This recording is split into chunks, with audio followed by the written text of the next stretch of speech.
Hi everyone, my name is Mavish and I'll be the host for Leaders Fluent's brand new series, INTERNviews. For our fourth episode, we have Farah Osman. Thank you so much for joining us. Thank you for having me. Farah here is a double degree student for finance and marketing at University of Ottawa.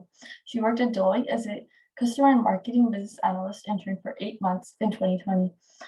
Before we begin, Farah, would you like to introduce yourself and talk a little bit about your goals following the completion of your undergrad? Yeah, absolutely. As you mentioned, I'm a double degree student at the University of Ottawa. I just graduated from my degree in commerce specialization in marketing last summer, and I'll be finishing my degree in finance at the end of this April, hopefully. So it's a bit about me and my schooling. Aside from my academics, I'm a part of several different clubs on campus, such as Enactus, being the biggest one that I have been a part of for the last 5 years. And then some of my plans and goals after school is one, I will be joining Deloitte again in September 2022, which I'm sure we'll get into that a bit later. And then likely pursuing an MBA or pursuing my JD as well in a few years as well. Oh, that sounds amazing. Congratulations. Thank you. So how did you find out about this opportunity to be an intern at Deloitte? Did you use any school resources? Yeah, so I always knew that Deloitte was one of the big kind of consulting like players in the industry, and I knew that I wanted to be in consulting. So I did kind of my own research on the big consulting firms, or the big four, I should say. So that's Deloitte, KPMG, EY, and PwC, as well as the big three, so McKinsey, Bain, and Boston Consulting Group. And I found that Deloitte stood out to me. One, everybody that I met from Deloitte at networking events and things like that just really matched my vibe. I really enjoyed the work culture and loved everyone that I talked to there. So that, for one, kind of told me that this is likely a good fit for me. And then additionally, the job position in and of itself also stood out to me as well. So I think that those two things, and just knowing Deloitte's reputation as well, and knowing a few other students who did accounting internships there, and everything that they told me about the firm made it very attractive to me. In terms of using school resources, I mostly just kind of attended like networking events and things like that the school did, and use that as an opportunity to talk to the Deloitte representatives, as well as representatives from other consulting firms as well, but mostly Deloitte. But yeah, I think that's kind of everything as to how I found out about the opportunity. Yeah, it really helps to know what you want to do as well, right? Yeah, definitely. I was actually part of the PMCP at U Ottawa. I'm not sure if you're familiar with it, but it's the Professional Management Consulting Program. So essentially, it's kind of like a developmental program where you take 2 years, and it's not for credit or anything like that. It's kind of like an extracurricular, but kind of not, because it's still associated with the academic portion of the university. So over those 2 years, they mentor you to essentially work as a consultant for once you graduate, and kind of set you up for success in that way. So we did lots of different projects, or not projects, but cases, I should say, with all of the big consulting firms that I just mentioned earlier. And that also kind of got me interested in consulting, and made me realize that that's what I wanted to do. Oh, that sounds really awesome. Yeah. Yeah. Do you think did you find large virtual networking events useful? Did I find what, sorry? Large virtual networking events. So actually, this was all pre-COVID for me. I started working in January 2020 at Deloitte. So I was recruiting the fall of 2019 then. So we didn't really have like big networking, like virtual networking events then, because it was pre-COVID. However, I did use kind of the virtual like Zoom and like things, or not Zoom, but I used like Google Hangouts and Teams and things like that to talk to members from Deloitte firms outside of Ottawa. So I'm based in Ottawa, but I was able to talk to a few consultants and members of the team from Montreal and Toronto virtually. So that was kind of my own like endeavor. It didn't really have to do much with the university, but I'm sure now, and I've attended a few networking events now just to kind of stay in the loop as to what's happening in the consulting world. And I have found them like pretty successful, the virtual ones. Yeah. Okay, thank you. So is there something specific at Deloitte that really stands out to you, like that makes it special?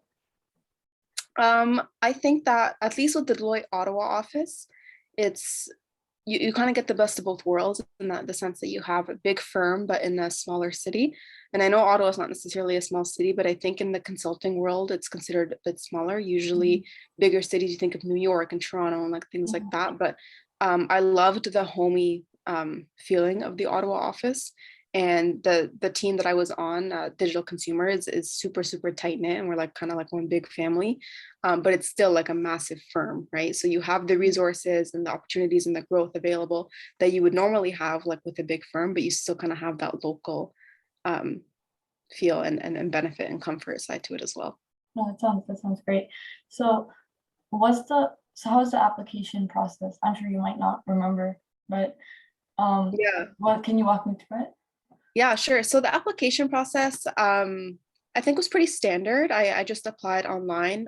You had to submit your cover letter, resume, and your transcripts up to date, all in one file. So I submitted that, and then I was called in for just one interview. I think it was like 45-minute interview.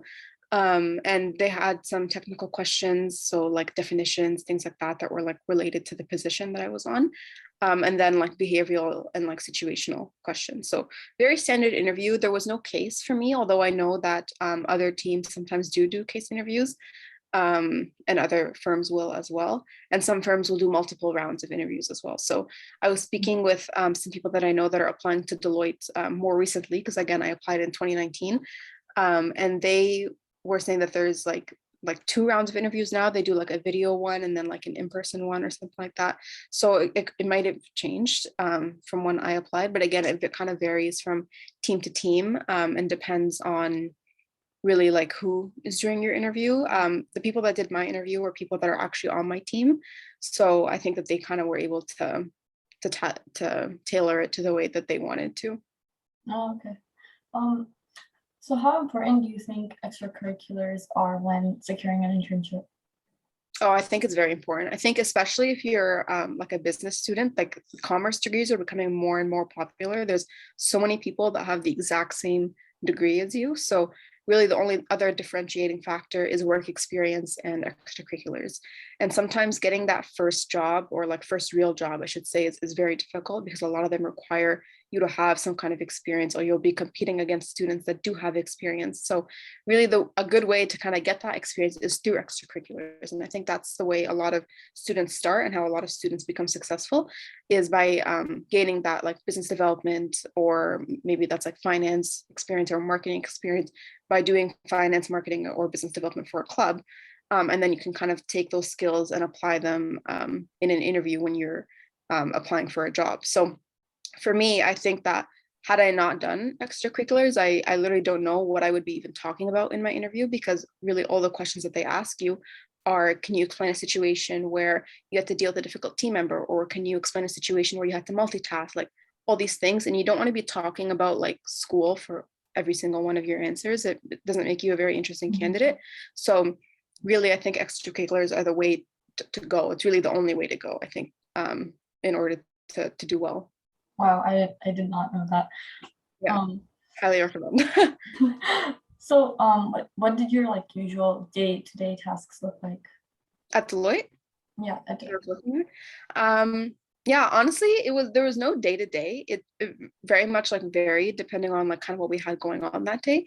So I worked on a few different projects during my time there, because I worked there for 8 months. So I had the opportunity to try kind of different things. And when I was working there, I started in January, and then March 2020, and then the whole world shut down. So then we moved to virtual. So it was very kind of all over the place, I would say. Like, and it kept it interesting that I wasn't never doing kind of the same thing every day. But a lot of things just included like going to client meetings with my team, of course, doing presentations, working on templates, or working on the slideshow that we were going to be presenting, doing research for our recommendations to the clients, meeting with my team members, kind of doing like self-assessments with my coach and my mentor at Deloitte, things like that. I even got to do a few like fun things, like plan like team socials and internal team general meetings and things like that as well. So I think you have to be, at least for consulting, you have to be kind of willing to do a lot of different things and kind of be adaptable to change. And be flexible. So a lot of the time, like I'd be working on something and then someone would message me and say, hey, can you work on this? Like I need it like really urgently, and I'd have to switch gears and work on something else. Right. So you have to be able to kind of adapt to that busy work environment. Okay, that sounds interesting. So as you just mentioned, the pandemic happened, right? And then you switched to working online. So how did you feel when that happened? Like, how was the transition? Yeah, honestly, I think I'm really lucky that I was working somewhere that was super understanding, and I think Deloitte made it a super easy transition. They're already like a very well-equipped firm, and we had already been doing virtual meetings sometimes because we have team members like all over Canada, and like clients all over Canada as well. So adjusting to having meetings on like Zoom or Teams and Skype and things like that, like wasn't really that difficult. It was all something that we kind of knew already. The harder part, I think, was more so maintaining that team culture. So a big part of how we bonded was like through team socials, like team dinners, like things like that after work. And obviously we couldn't be doing any of that. So Deloitte really made an effort to host like virtual socials and try to come up with like fun things we could do virtually. So that was good. I loved seeing that effort from the firm to try and kind of maintain that for us. But yeah, aside from that, honestly, like I think the transition was pretty smooth. I think a lot smoother than what a lot of other people face. And I don't think that our team culture was really hurt by it. We really kind of just stuck together for the transition. Okay, so just expanding on that, was it when it came to like specific tasks, was it difficult understanding them because you were online? Honestly, I think it was difficult because it was just a new environment, and the kind of work I was doing is like nothing I've seen before. So they don't really teach you any of the stuff that I was doing like in school. Like it was a lot of kind of my own research, and I had to learn like everything from scratch. So regardless if it was online or not, would have been, I think, just as difficult. The only thing is that sometimes like when you're working on something or you don't understand something in like in the office, you can go find a coworker and ask them like that easily. I found that online, I would just have to message them on Skype, wait for them to reply, type of thing, have a call with them, share my screen, show them what I'm talking about, type of thing. So I think that the knowledge gap was one, maybe a little bit because of the virtual aspect. Sometimes it's easier to explain things like face to face from like a learning perspective. And then additionally, because I was new and I was a student, and I was also the only student on my team, I should mention that as well. So it was difficult for me to kind of benchmark as to like where I was, or if everybody was finding this stuff confusing, or if it was just me because I was the only student. Everybody else on the team like knew what they were talking about and had been on the team for a while. So that was also, I think, the challenging part. Okay, so when you first joined the team, were you provided with any training? Yeah, so the thing is with consulting, there's no like rule book as to like how to do things.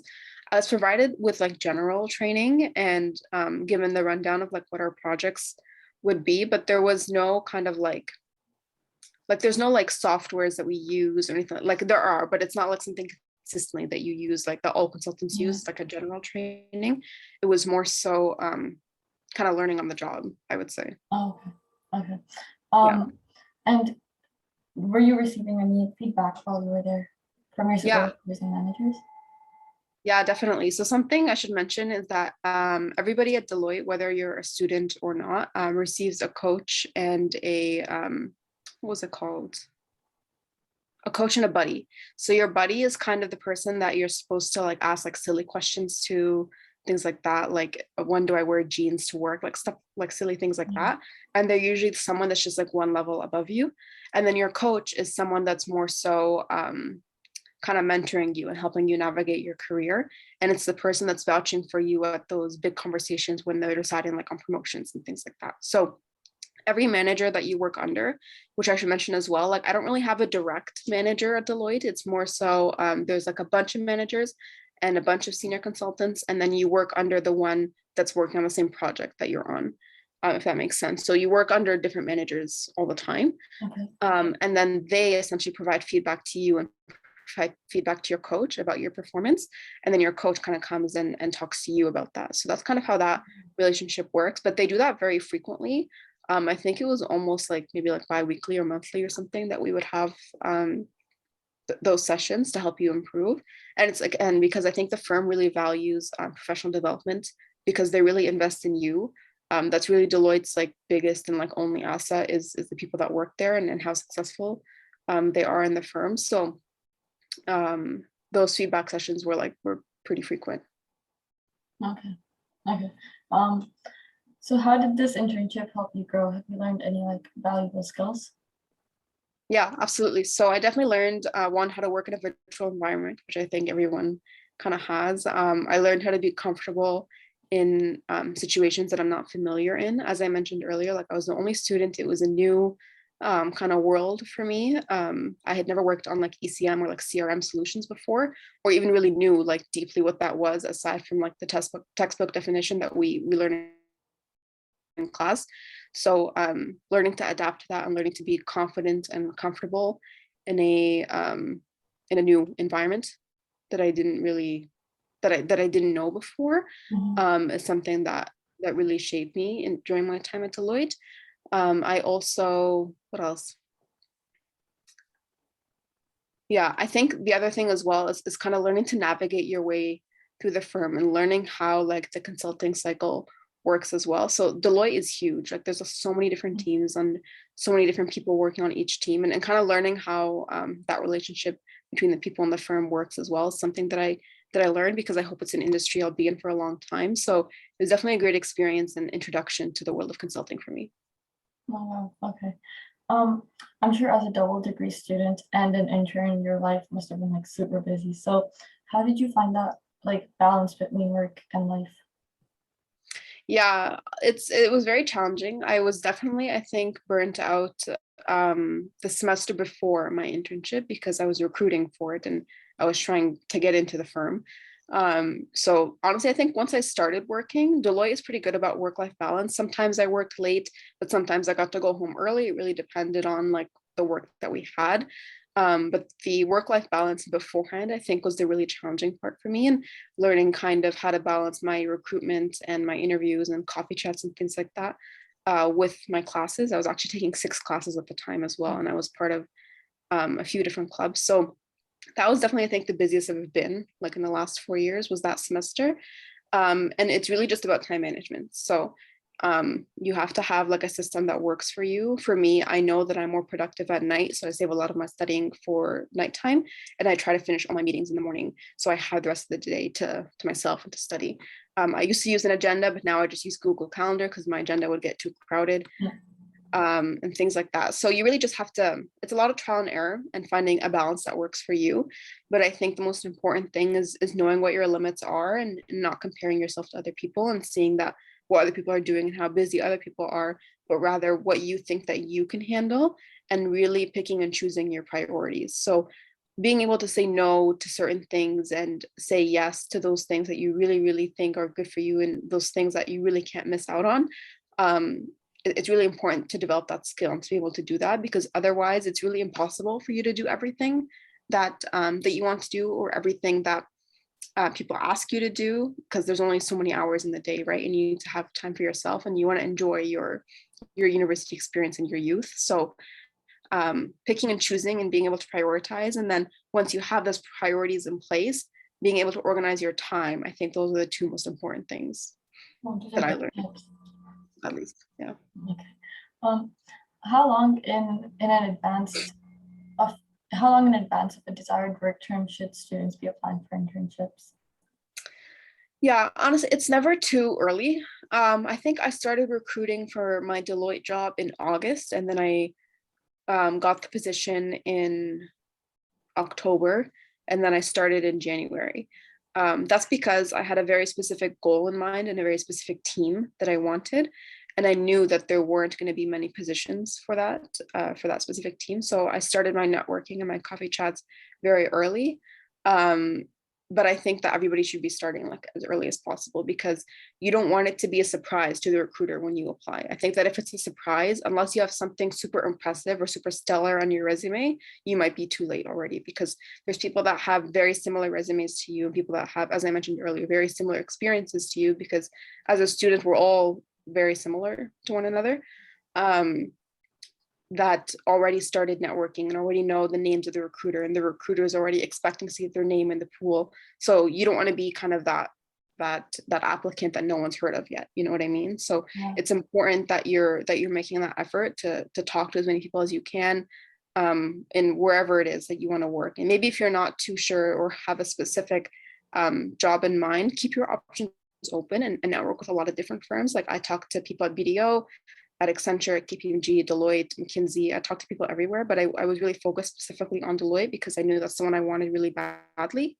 But that being said, like attend as many networking events as you can and really focus your efforts, like I would say like maybe 3 months prior, and have a specific goal in mind as to where you want to be.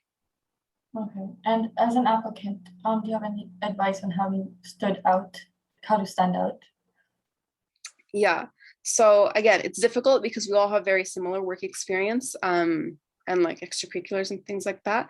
But really try and find extracurriculars that will give you like an edge or give you skills that maybe other students won't necessarily have. Maybe that means doing more than one as well.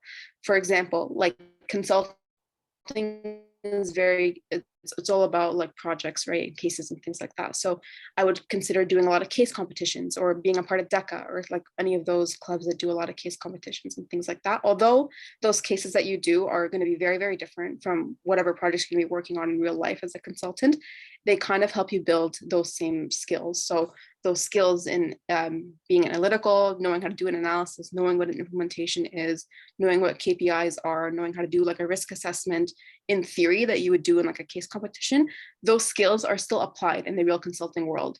But whoever you're going to be working for is going to be able to take those skills and kind of mold them into the way that they want and show you the method that they do it. But it helps you stand out if you already kind of know what those things are per se. That's one thing. The other thing I would say is do research on either like whoever, if you know who's going to be interviewing you, and kind of get to know their background so that you have educated questions to ask them during the interview or during your coffee chats, but also on the firm as well. So if you know that this team specializes in CRM and ECM solutions, which was my team, freshen up on what those definitions mean, what those projects likely are about, who the big clients are. In Ottawa, it's the government of Canada, and things like that, so that you have things to kind of talk about that show that you really showed a lot of interest and initiative before applying for the position. Okay, thank you so much for that advice. All right, I'm afraid our time is up. This brings us to the end of our 4th episode of INTERNviews. Thank you so much, Farah, for taking the time to join us today. Your insights were great, and I'm sure the leaders and community will leverage them. Of course, thank you for having me. I wish you all the best in the future. Good luck and goodbye for now. Thank you. You too. If you enjoyed this video, make sure you give it a thumbs up and subscribe, as well as follow up on our other social medias. You can find Leaders Fluent on Instagram, TikTok, LinkedIn, and Facebook at Leaders Fluent.